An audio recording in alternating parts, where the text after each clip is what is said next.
Y lo primero que quisiera pedirte, Sergio, como experto negociador, mirando lo que está pasando en Colombia, ya cumplimos 16 días de marchas, de protestas, es que me pudieras hacer una composición del lugar. Si estuvieras al frente y estuvieras en tus manos la capacidad de hacer propuestas de cómo salir de esta crisis en la que estamos, ¿cuál sería tu composición de lugar?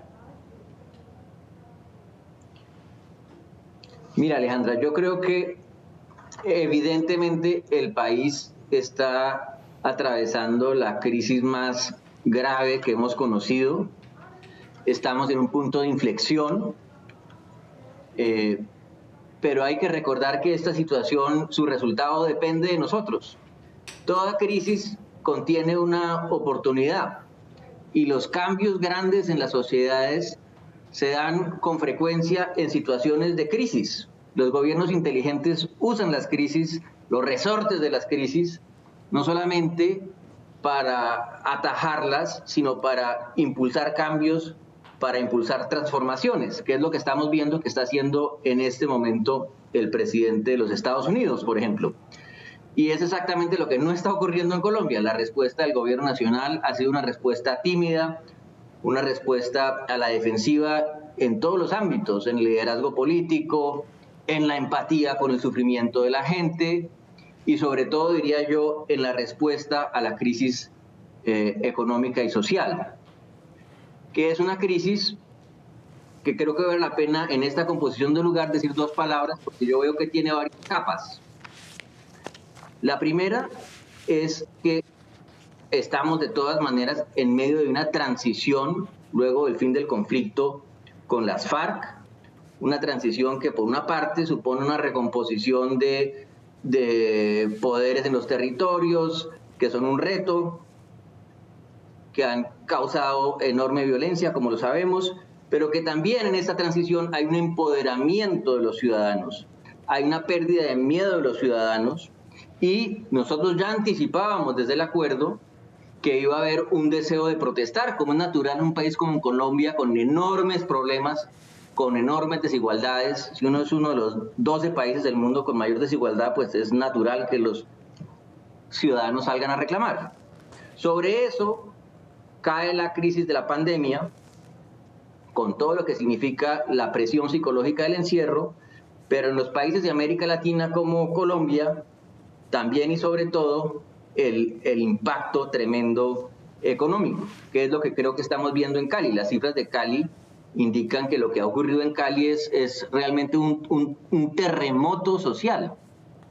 En promedio, recientemente Mauricio Cabrera, el excelente economista caleño, circuló unas cifras mostrando que en Colombia se había aumentado en promedio la pobreza en el 20%. Hay 20% más de pobres hoy de lo que había antes de la pandemia. Pero en el caso de Cali es el 67%, más de 3 veces más. Es decir, es una catástrofe lo que está ocurriendo. Hay que ver lo que está ocurriendo en Cali como una especie de desastre natural que hay que enfrentar.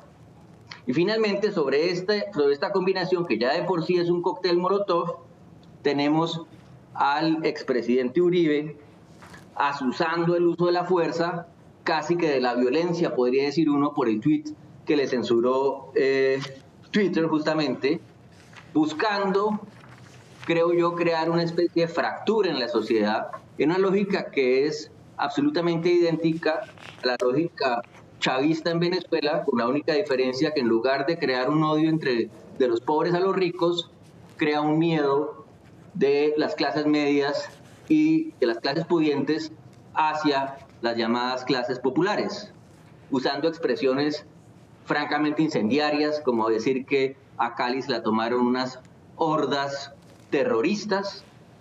Yo creo que desde Laureano no se oían expresiones de ese tipo, y todo, como siempre con lo de Uribe, en una lógica electoral, pensando en el 22, pensando en seguir manteniendo el control del aparato estatal y el control de sus propios problemas. Y esto realmente es grave porque le da el enfoque equivocado a la crisis y a las marchas y las trata como una especie de nuevo enemigo. De manera que yo creo que lo primero que hay que decir ante estos intentos de dividirnos, de esta moneda de Uribe de división y división y división, lo que hay que decir es inclusión, inclusión y más inclusión.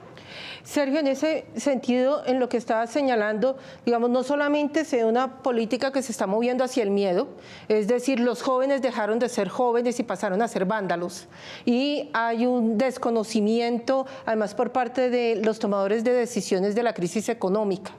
No sé si dentro de esa apuesta del lugar, ¿cuál es la lectura que estás haciendo de la conexión? No solamente las instituciones democráticas, digamos, aquí pareciera que ni el Congreso lo vio venir, no lo vio venir la Presidencia de la República, porque la reforma tributaria lo que fue el florero de Llorente, digamos, esto no es la reforma tributaria, pero tampoco lo vieron venir los empresarios, ni ningún analista, ni los analistas políticos que esto pudiera generar semejante movilización que hoy está cumpliendo 16 días y que pareciera que mesas de negociación o de diálogo no son suficientes. ¿Por qué estamos así de desconectados quienes toman decisiones frente a lo que está pasando con la ciudadanía?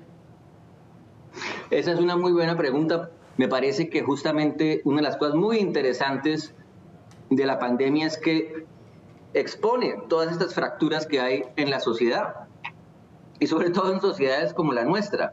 Y yo creo que la primera sobre la que hay que llamar la atención es nuestro marco de referencia para entender lo que está pasando.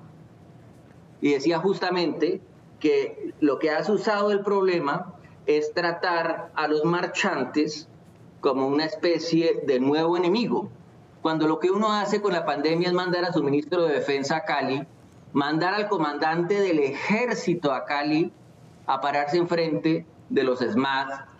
¿Cuál es el mensaje?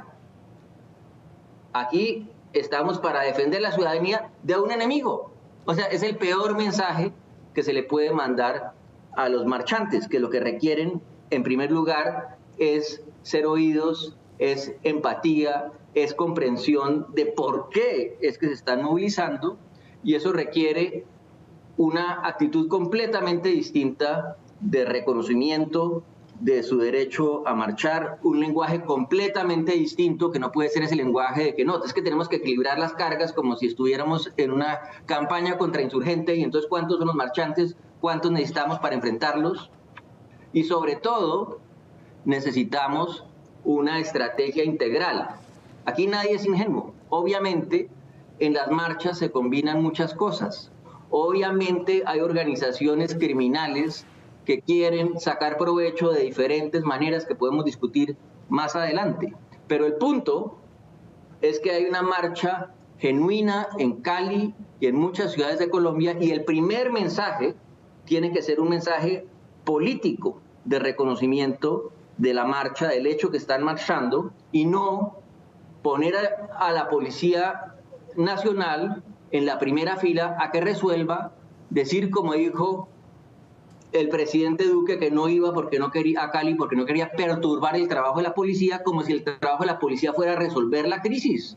Las policías no gobiernan, las policías ayudan a mantener el orden público, y a mí me afana mucho porque yo no dudo que la policía ha cometido abusos durante esta crisis, pero también es cierto que la policía ha quedado completamente sola, y me afana que la policía se canse después de tanto tiempo de estar sola enfrentando esto con un apoyo político tan limitado, sin otros instrumentos que son los que deberían estar en primera fila. De manera que lo que se requiere, creo yo, es una estrategia integral que comienza por abrir puentes, que comienza por un discurso de reconocimiento para encauzar institucionalmente esto. Porque si no, y con eso termino, Alejandra, me parece que hay un riesgo muy grande de que se cree un resentimiento profundo en la ciudadanía, que ya está suficientemente brava, en los jóvenes sobre todo, y la gente piensa que porque se desbloquea y la vida vuelve a la normalidad. No, eso no va a ser así.